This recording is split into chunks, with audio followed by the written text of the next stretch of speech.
Hello everyone, నేను doctor Renuka Ramaraju, senior fertility consultant, 9M fertility, అంకుర hospitals KPHP branch.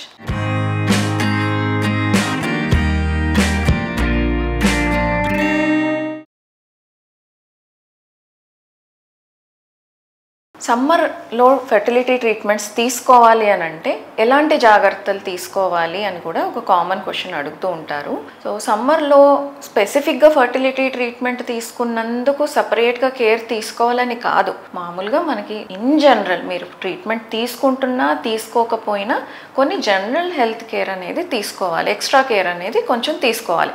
అది only సమ్మర్కైనా అంటే కాదు, సమ్మర్లో తీసుకోవాల్సిన కేర్ డిఫరెంట్, వింటర్లో తీసుకోవాల్సిన కేర్ డిఫరెంట్గా ఉంటుంది, రెయినీ సీజన్లో తీసుకోవాల్సిన కేర్ డిఫరెంట్గా ఉంటుంది. సమ్మర్ వరకు వస్తే మెయిన్ థింగ్ మీరు జాగ్రత్త తీసుకోవాల్సింది ఏంటి అని అంటే మీ హైడ్రేషన్, అంటే వాటర్ లెవెల్స్ అనేది కరెక్ట్గా ఉండేలాగా చూసుకోవాలి. సో దానికి నార్మల్గా వాటర్ తాగటము, లిక్విడ్స్ ఎక్కువగా తీసుకోవటము, లైక్ మజ్జిగ లేదు కొబ్బరి బొండం నీళ్ళు ఇలాంటివి కొంచెం ప్రిఫర్ చేయడము చేస్తూ ఉండాలి.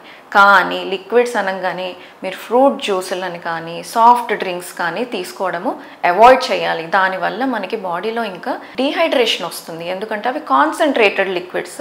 సో ఇలాంటి లిక్విడ్స్ అవాయిడ్ చేయాలి.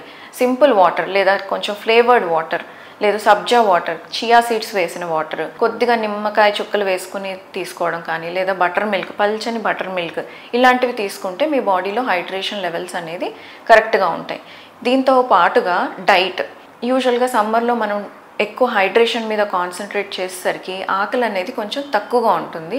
అండ్ ఎక్కువ డీహైడ్రేషన్ వచ్చేలాంటి ఫుడ్ అవాయిడ్ చేసుకుంటే బెటర్, లైక్ ఆయిలీ ఫుడ్ కానివ్వండి, లేదు స్పైసీ ఫుడ్, లేదు హెవీ మీల్స్ అనేది అవాయిడ్ చేసుకుంటే మీకు డీహైడ్రేషన్ రావటం కానీ డైజెషన్ ఇబ్బందులు రావటం కానీ ఛాన్సెస్ తక్కువగా ఉంటుంది. అండ్ డైట్లో కూడా మీరు కొంచెం ఫ్రూట్స్ ఇంక్లూడ్ చేసుకోండి. ఇప్పుడు మనకి సీజనల్ ఫ్రూట్స్, మళ్ళీ మనకి ఏమి ఫ్యాన్సీ ఎగ్జాటిక్ ఫ్రూట్స్ అక్కర్లేదు, కామన్గా దొరికే ఫ్రూట్స్, లైక్ ఇప్పుడు మనకి ఈ సీజన్లో పుచ్చకాయలు దొరుకుతాయి, మస్క్ మిలన్ దొరుకుతుంది, ఈవెన్ మ్యాంగో, ఇవన్నీ లిమిటెడ్గా మీరు తీసుకోవాల్సినంత క్వాంటిటీలో తీసుకుంటూ ఉంటే ఆ సీజన్కి కావాల్సిన న్యూట్రిషన్, నరిష్మెంట్, మినరల్స్ అవన్నీ మనకి ఫ్రూట్స్ ద్వారా వస్తూ ఉంటాయి. సో ఈ బేసిక్ కేర్ తీసుకుంటూ మన జాగ్రత్త పడుతూ ఎండకి ఎక్స్పోజ్ కాకుండా వీలైనంత వరకు చూసుకుంటూ ఉంటే సమ్మర్లో మనకు మీరు ఫెర్టిలిటీ ట్రీట్మెంట్స్ తీసుకుంటున్నా తీసుకోకపోయినా మీ హెల్త్ బాగుంటుంది. ఎప్పుడైతే మీ హెల్త్ బాగుంటుందో మీరు ఏ ట్రీట్మెంట్ తీసుకున్నా దాని అవుట్కమ్స్ కూడా బాగుంటాయి.